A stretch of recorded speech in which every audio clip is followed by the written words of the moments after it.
श्री सच्चिदानंद सद्गुरु साईनाथ महाराज की जय। सद्गुरु श्री साईनाथ निशरत बाबूजी की जय। Rose Petals, Volume 5, Chapter 10. Guruji's Early Years of Seeking. Guruji rarely spoke of his internal experiences. Fortunately, in some satsangs, opportunities arose to ask Guruji personal questions to which he replied. This chapter is a collection of such answers that gives us fascinating insights into his inner life during his early years of seeking and how he came to Baba. Devotee. Guruji, in your early years when you were seeking, were you clear about what it was you sought?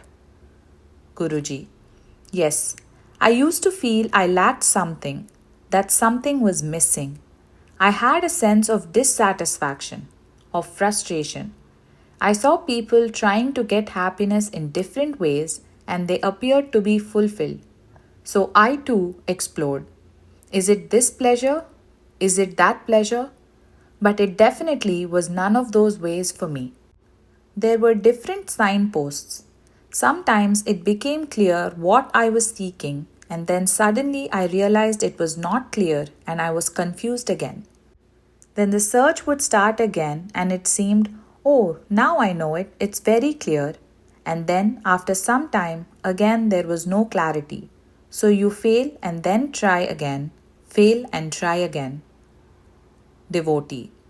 Guruji, what accounted for the intensity of your search? Guruji. There were so many unanswered questions in me. Everything used to be a question, a puzzle, a mystery to me. Devotee. Like what, Guruji? Guruji. Everything. Why am I breathing? Why am I able to see this black color or that white color? How am I able to talk and to hear? Everything used to present itself as a mystery. It was almost unbearable. Even sleep was a mystery. Why am I sleeping and getting up in the morning? What is happening? It's hard to explain how everything was a problem to me. I almost went crazy trying to understand these things. In those days, I read the Shastras and I used to question people who claimed they had solved the mysteries of life. But when I met them, my experience was that they had never even thought about these things or experienced them as mysteries. There was nobody who was actually able to answer my questions. They just lectured using Vedantic jargon. Devotee. Weren't those Vedantic concepts satisfying? Guruji. If anybody could have actually answered my questions, then it would have been okay. But they just repeated things without any practical application. They read the scriptures and just repeated what they had read, taking it for granted. But I wanted an answer to my problem. I didn't want to escape from anything. Devotee. What did you want to find out? Guruji. What is this frustration? What is missing? What is the problem of life? Why am I so dissatisfied with it? I wanted to face it, not escape from it. In my effort to have my questions answered, I also studied Vedanta because that was the only thing available to me then. Even afterwards, my inquiry was Vedantic in a sense, but not in a formal way. There is no strict definition of Vedanta. Our discussion right now is also Vedanta in a way. Any question for knowledge is Vedanta. Devotee. But was your realization an answer to your question, or did it blow the question completely away? Guruji. Actually, I realized that by studying Vedanta, I had just been beating about the bush and their answers to those questions were not relevant to my main problem. Devotee. Guruji, when did your connection to Baba become undoubtedly clear to you? Guruji. When I met my master. Devotee. Did it happen immediately? Guruji.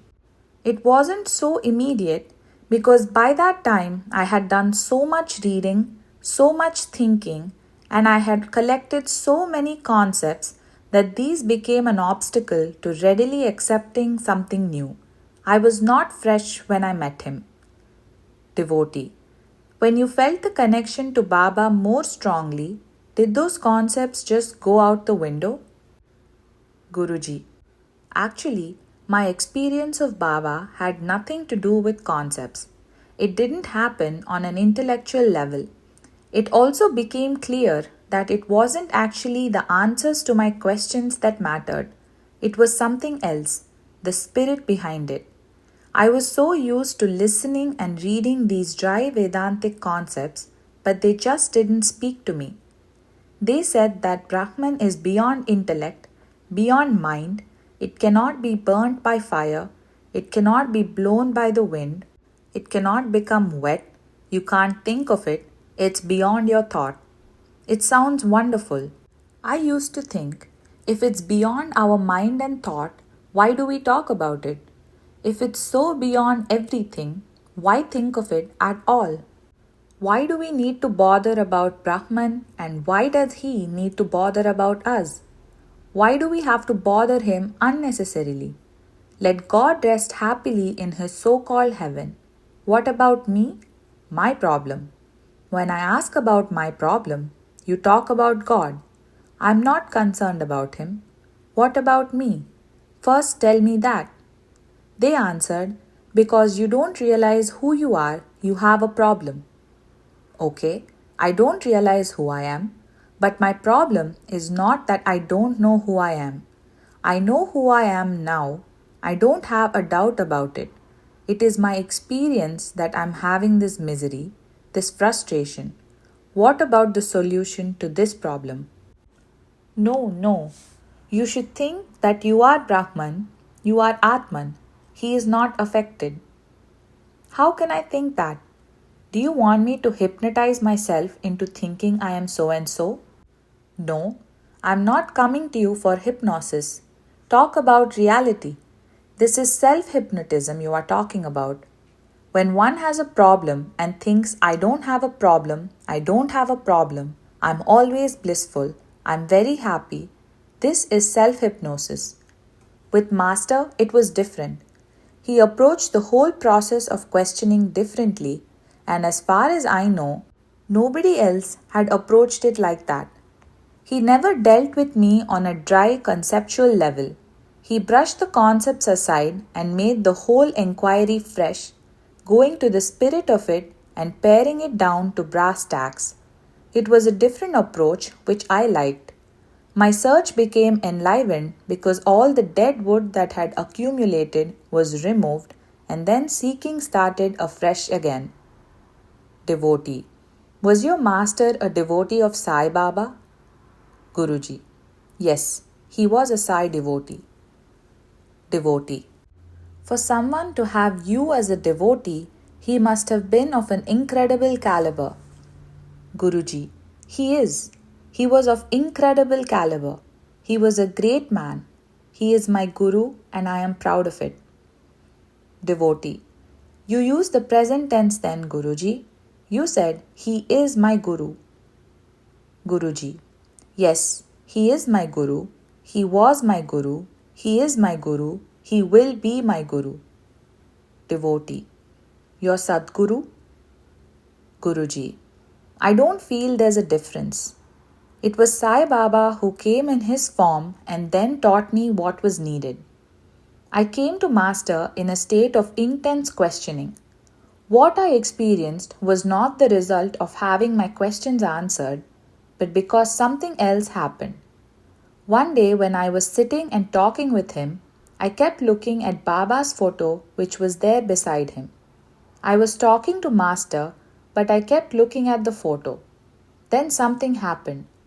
A kind of restlessness was relieved. For instance, how would you feel if a strong migraine you've had continuously for 3 or 4 months suddenly left you? It felt like that. I can't explain it better than that.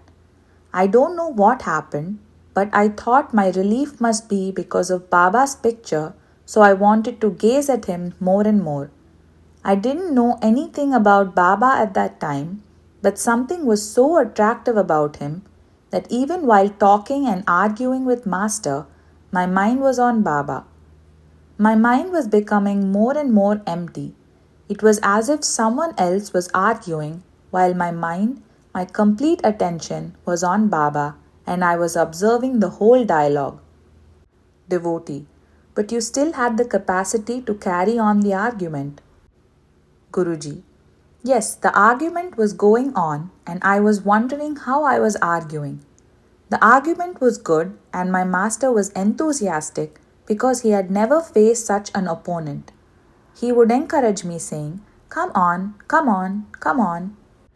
Devotee, how old were you then, Guruji? Guruji, nearly 18 years old. And after that, something changed in me. Something was relieved. The migraine was gone. Whenever I felt a slight disturbance, I felt like going back to Master's room again. Whether I was going for Master or for Baba's photo, I do not know. I think of Baba as my Guru, but back then I needed a concrete expression of it and I saw it in Master. He was the one who inspired me, who triggered the love of Baba in me. I felt moved to follow him like a blind man. I didn't know the path. I was like a blind man. I wasn't questioning his instructions, asking why, how, none of these things. I found a guru and I followed him, that's all. Who cares about the path? He held out a stick. I grasped the other end of the stick and followed him. That is how I served my guru. On my path with my guru, anything he asked I did without questioning. Even when he asked me to marry, I did it without a word. That is my path. That is the path I tread. Without choices and without excuses. He said, "Hey Sharat, you are in charge of the satsang and on every Thursday you have to come and arrange the photos and do the satsang." I was living in Kota and had to go to Vidyanagar even in the rain when the only way to cross the canal was by small boat. Even if I had a fever above 103, I would still go. For 6 years, I didn't miss once. My parents used to shout at me, "What are you doing? Are you mad? With this fever, how can you travel in the rain all the way to Vidyanagar and back and do the satsang?" I would answer, "Master asked me to do the satsang and I want to go." So I went. Many times I was alone. I used to arrange everything as if 100 people were there, sit and do the whole ritual alone. Bhajan, Parayana, everything. When I met Master and said, "I want to tread the path, show me the path," then any word, any instruction of his, whether spiritual or material, was law to me. Devotee, did you enjoy going? Guruji, I enjoyed it because the very following of his instruction was the joy. What more joy is needed? He graced me with instruction, that is enough. I am fortunate, I am privileged. Ah.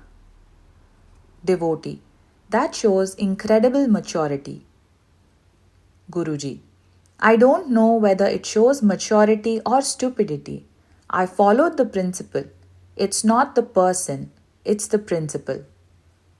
Devotee, early in your connection with Master, he gave you the biography of Ramana Maharshi by Narasimha Swami. In what way did it speak to you? What lessons did you draw from his life? Guruji, love, commitment, making it tangible that one can actually achieve that state, that unconditional state I had been longing for. Oh, it is possible. What Ramana gave me was that encouragement, that tangibility. He showed me that it was humanly possible. It was Ramana's life, not his teachings, that attracted me to him. His life, that is what is real. People can talk Vedanta, high Vedanta, but to live like that, Ramana was an embodiment of the teaching. Devotee, and what kind of influence did Pundi Swami have in your search? Guruji, I went to Pundi Swami because Master asked me to go. He asked me and I went, that's all. There was no other reason. I attributed it all to Baba. It was Baba who sent me there, and it was his duty to give me whatever it was. And it so happened that realization came through Pundi Swami's form and in that place. So I have an attachment there. But I think it was all due to Baba's grace. There is a subtle difference which is very difficult for you to understand. When I say I blindly follow my guru, that blindness has a different quality. It was not a blindness without intellect, rather, it was with all my intellect that I followed him. It wasn't my personality to kill the intellect. I asked 1,000 questions and we had 1,000 discussions. We almost used to fight, but in the end, I did what he asked me to do. Devotee. Guruji, you said your master understood you and you felt that he was the only one you met in those days who understood your problem. In what way did he understand you? What was your problem? Guruji, why should we keep thinking about that problem, brooding on that old problem? It's not my problem now. It would be a mistake to tell you because you might try to make it your problem, and I don't want to impose my reality on you. I had a problem, I solved my problem, and my master helped me. My problem was not so common, that was the problem. That's why it was so difficult to find anyone even to understand my problem, let alone give a solution. I didn't say my master gave me a solution, but he understood my problem sympathetically. That attracted me to him. In those days, I used to think that most people were blessed and I was the only one damned. Everyone else seemed to be so happy as if they had solved their problems. Why am I like a fool, always thinking about these things? Devotee. Did you not have the pulls that other young men usually have, like movies, sports, girls, and those kinds of things? Guruji. They were there earlier when I was exploring the meaning of those attractions, wondering why people are actually so pulled by them. Then I used to have those pulls. Later, when I became connected to Baba, I started doing all sorts of sadhanas, very strenuous sadhanas. To me, doing sadhana, for instance, calling Baba's name, meant doing it for 24 hours. Even while I was sleeping, it had to continue. Because I was attending college, I couldn't completely devote my time to it. But if there was a holiday, then I would spend the whole day sitting in meditation, not even moving, trying to find out about a particular practice. I did it completely to see whether it solved my problem. I might have had different kinds of experiences, but they were not satisfying to me. During that period, I never went to see a movie. I didn't even look at a movie poster. I was that strict. I didn't wear any chappals, and even in winter, I used to get up at 3 o'clock and take a cold bath. To make the water still colder, I would fill an earthen pot before going to bed and keep it outside. Devotee. Why did you do that, Guruji? Guruji. Simply because I felt doing it like that. The scriptures say that vairagya is needed in spiritual life. They say you have to conquer attachment to physical comfort. So I thought, let me do this completely. Go to the extreme and see what will happen. I was purposefully seeking and courting trouble, almost torturing the body. Devotee. And what happened? Guruji. Nothing happened. The only thing that happened was that since then, whether I have comfort or not, it's okay for me. Before that, I was a wrestling champion in my school. Wrestling was my favorite sport. In those days, it was the only martial art. There was no boxing, karate, nothing else was there. But after about 6 years of those kinds of practices, my health was gone. I was so strict. I never looked at the cover page of a weekly magazine. Even if it was lying in front of me, I would intentionally avoid looking at it. My father used to visit his friend who was the owner of a local cinema theater, and they would sit there and spend time together. If I needed to tell my father something, I had to go to the theatre, but I shouldn't enter the theatre. So I used to stand outside and ask the watchman to send for him. And all the people used to joke and say to my father, "Look, the Bhakta has come, go outside. If he comes inside, he'll become impure and be spoiled." Devotee: Who put those ideas in your head, Guruji? Guruji: All the scriptures speak about the importance of Vairagya, and my master also encouraged it. It's not just reading about it in books, but implementing it. That is Vairagya. See the end of it. The scriptures put these ideas into my head, and some may call it nonsense, but actually it had its own good effect on me. Devotee: During what period of time was this? Guruji: It was around 1972 to almost 78 or 79. People thought I had gone crazy. Earlier, I had been active in college politics, drama, and literature. People said, "Such a nice boy," and now see what has become of him. Devotee: Was this after you were in Pundi? Guruji: Before going to Pundi. And after going to Pundi, this state continued for some time. I could live with a bare minimum and didn't worry about anything. I lived like that in Tiruvannamalai without having a rupee in my pocket and not carrying even a bag or a backpack. Living like that gave me such confidence that even without all these things, I could live happily. And maybe those practices also gave me something else. Devotee: Something else? For instance, did they make you more receptive? Guruji: Yes. Devotee: Was it easier to enter meditation and to be in meditation? Guruji: Yes, definitely. But I'm not saying the practices were necessary. As I've said before, they might have been one of the stones that helped me hit the mango on the 10th try by helping me learn the art of throwing.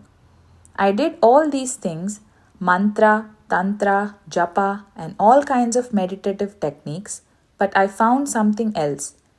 That is why I don't prescribe these practices to you in the same manner, because I found another way to easily achieve the same goal. But if you want to do all that, good, do it, no problem. Devotee: Guruji, when you found the solution, so to speak, what changed? Guruji: Nothing. What happened can't be expressed verbally. In Pondi, the thing that was missing I got, and my seeking ended.